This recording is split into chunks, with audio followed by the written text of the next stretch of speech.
Hello friends, स्वागत है आप सभी का आपके अपने यस्टडी यूट्यूब चैनल अवगत पाठशाला में। दोस्तों, जैसा कि आप लोग जानते हैं, रेलवे एनटीपीसी का एग्ज़ाम कराने का फैसला कर लिया है, तो हम लोग भी तैयार हो जाते हैं। और आज हम जिस क्लास की बात करने वाले हैं वह है PYQ यानी कि प्रीवियस ईयर क्वेश्चन। तो रेलवे एनटीपीसी में पिछले सभी एग्जामों में जितने भी क्वेश्चन आए हैं, हम आप लोगों को टॉपिक वाइज उन क्वेश्चन को जो है सॉल्व कराएंगे। तो आज का जो हमारा टॉपिक होगा वो है हमारा simple interest and compound interest यानी कि साधारण ब्याज और चक्रवृद्धि ब्याज। तो देखते हैं आज हम बात करेंगे अपनी क्लास में PYQ की। तो ये रहा आज का हमारा पहला क्वेश्चन नंबर 1। एक निश्चित धनराशि के समान साधारण ब्याज की दर से 3 वर्ष और 5 वर्ष बाद परिपक्वता मूल्य क्रमशः 8255 रुपये और 9425 रुपये हो जाता है। तो ब्याज की वार्षिक दर ज्ञात कीजिए। तो पूछा है ब्याज की वार्षिक दर क्या होगी। तो हम देखते हैं कि जो है तीन साल में जो है कोई धन यानी कि 8255 रुपये हो जाता है और यही धन 5 वर्ष में जो है 9425 यानी कि 9425 रुपये हो जाता है। तो हम देखेंगे इन दोनों में अंतर यानी कि 2 वर्ष का है। 2 वर्ष में अंतर इसमें है, तो इन रुपए में कितने का अंतर होगा। तो इसमें से जब माइनस करेंगे तो ये हमारा आ जाएगा 1170 रुपये।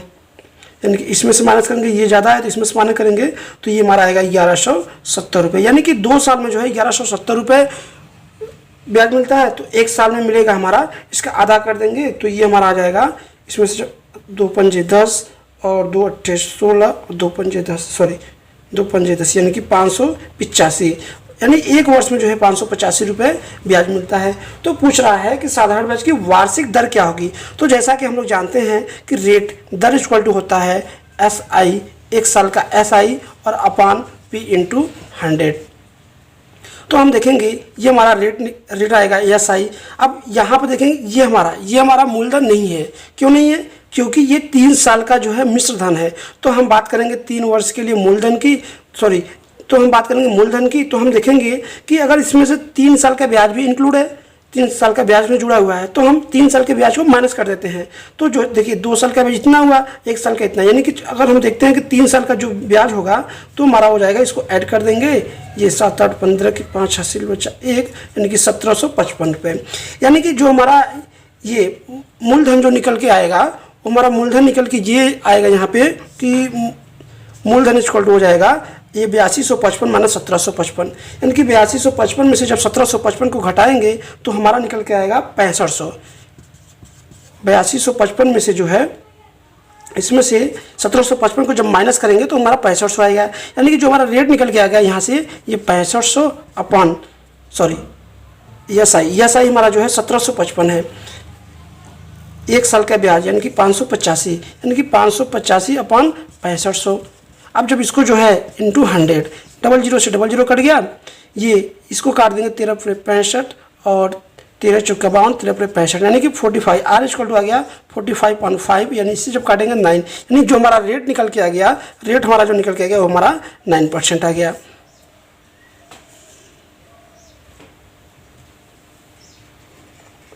हम चलते हैं अपने अगले क्वेश्चन की तरफ। क्वेश्चन नंबर हमारा 2 ये कह रहा है कि 9000 रुपये पर 2 वर्ष में चक्रवृद्धि ब्याज जो है क्या होगा यदि क्रमिक ब्याज दर 9% और 12%।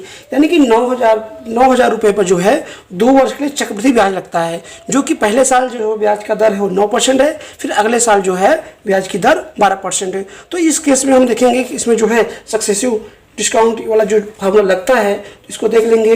तो जो हमारा संयुक्त छूट वाला जो फार्मूला होता है वो तो यहाँ फार्मूला देखेंगे तो ये हमारा जो है पहले साल जो है 9% का ब्याज लेता है, फिर जो है अगले साल 12% का। तो ये प्लस और प्लस है तो ये प्लस होगा और ये 9 × 12 अपान 100। तो यहाँ से देखेंगे तो 12 9 21 हो जाएगा, प्लस ये 12 9 108 यानी कि 1.08 ये आ गया। यानी टोटल हमारा जो निकल के आ जाएगा ये 22.08 22.08, यानी कि जो हमारा ब्याज मिलेगा वो हमारा टोटल जो है 22.08% मिलेगा।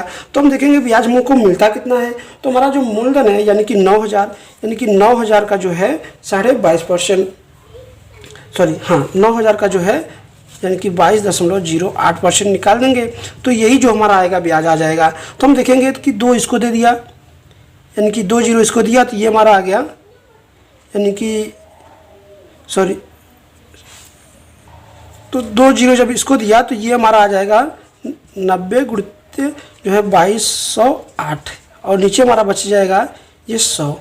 तो यहाँ से देखेंगे 1 0 से 1 0 कट जाएगा और यहाँ पर हम देखेंगे तो एक अंक पे दशमलव लग जाएगा, यानी कि यहाँ से हमारा आ जाएगा 9 गुणित यानी कि 22,220.8, यानी कि जब इसका जब मल्टीप्लाई करेंगे तो जो मल्टीप्लाई करने पर हमारा जो निकल के आएगा वो हमारा ये आएगा कि जो है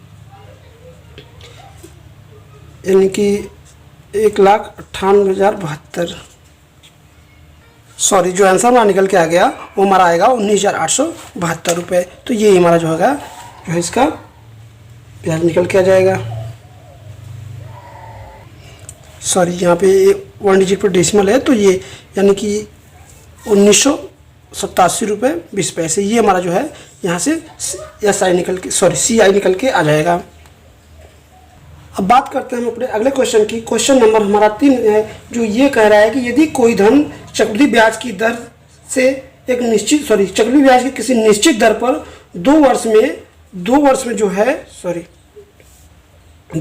में जो है 2 से 1/4% हो जाता है, 1/4 गुना हो जाता है। तो यहाँ पे जो है हमारा मिस्टेक हो गया है, उसको जो है सही कर लेंगे कि 2 वर्ष में 2 से 1/4 गुना हो जाता है, यानी कि इसको हम देखेंगे तो ये कितना गुना हो जाता है, तो 4 दूना 8 और 1 9, यानी कि 9/4 गुना हो जाता है। तो ऐसे क्वेश्चन का जो हमारा एकदम सरल ट्रिक है, एकदम एक छोटा सा ट्रिक है, उसको ध्यान रखिएगा।